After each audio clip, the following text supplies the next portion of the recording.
আন্তর্জাতিক অপরাধ ট্রাইব্যুনালের চিফ প্রসিকিউটর আমিনুল ইসলাম বলেছেন, ক্ষমতাচ্যুত প্রধানমন্ত্রী শেখ হাসিনা ভারতে কোন স্ট্যাটাসে আছেন তা জানে না বাংলাদেশ। আইনি প্রক্রিয়ার মাধ্যমেই তাকে দেশে ফিরিয়ে আনার প্রয়োজনীয় পদক্ষেপ নেওয়া হয়েছে বলেও জানান তিনি। সকালে সাংবাদিকদের প্রশ্নের জবাবে এসব কথা বলেন আমিনুল ইসলাম। তামজিদ সুমনের রিপোর্ট। 1971 সালে মানবতা বিরোধী অপরাধের মামলায় 2013 সালে মাওলানা আবুল কালাম আজাদকে মৃত্যুদণ্ড দেয় ট্রাইব্যুনাল। এরপর থেকেই পলাতক ছিলেন তিনি। তবে 5 আগস্ট আওয়ামী লীগ সরকারের পতনের পর তিনি প্রকাশ্যে আসেন এবং সরকারের কাছে ফাঁসির সাজা স্থগিত চান, সেই সাথে আপিলও করেন। সোমবার আপিল বিভাগে আবুল কালাম আজাদের মামলায় আপিল গ্রহণযোগ্য হবে কিনা তার শুনানির দিন ধার্য ছিল, কিন্তু এদিন জানা যায় আপিল বিভাগে ফাঁসির রায় 1 বছরের জন্য স্থগিতের আবেদন করেছেন তিনি। সেই সাথে সংবিধানের 104 অনুচ্ছেদ অনুযায়ী কমপ্লিট জাস্টিস চেয়েছেন তিনি। আমরা কাউকে টার্গেট করে আমাদের শুনানি না, আমরা আইন অনুযায়ী যেটুকুন যা বক্তব্য তাই।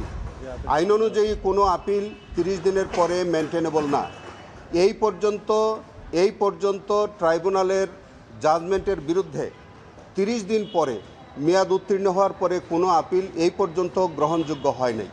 এবং আমরা বিশ্বাস করি যে এই আপিলটিও যেটা মাওলানা আবুল কালাম আজাদ ফাইল করেছেন এইটিও রক্ষণীয় নয় এবং এটিও ডিসমিস হবে। বাংলাদেশের ইতিহাসে কোনো নজির নেই, বিশ্বের ইতিহাসেও সেরকম কোনো নজির নেই যে সমস্ত জায়গায় কমন ল অ্যাপ্লিকেবল, যে কোনো আসামিকে এভাবে না শুনে মৃত্যুদণ্ড দেওয়া হয়। আমাদের মাওলানা আবুল কালাম আজাদের কেসের ক্ষেত্রে আমরা যেটা বলবো, ওনার উপরে অন্যায় করা হয়েছিল সে সময় মৃত্যুদণ্ড দিয়ে, সেটার আমরা ন্যায় বিচার চাই। এদিন শেখ হাসিনার প্রসঙ্গ উঠে আসে।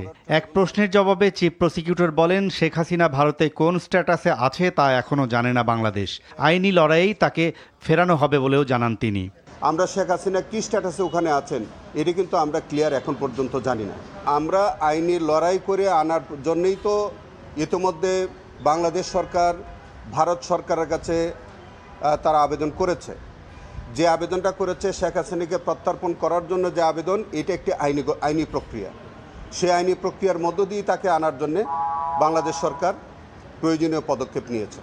এদিকে জুলাই অভ্যুত্থানের সময় বিভিন্ন গণমাধ্যমে উস্কানিমূলক বক্তব্য দেয় সাংবাদিক শ্যামল দত্ত, মোজাম্মেল বাবু ও ফারজানা রূপাকে ট্রাইব্যুনালে হাজিরের নির্দেশ দেওয়া হয়েছে। Tamjid Suman, NTV news, Dhaka.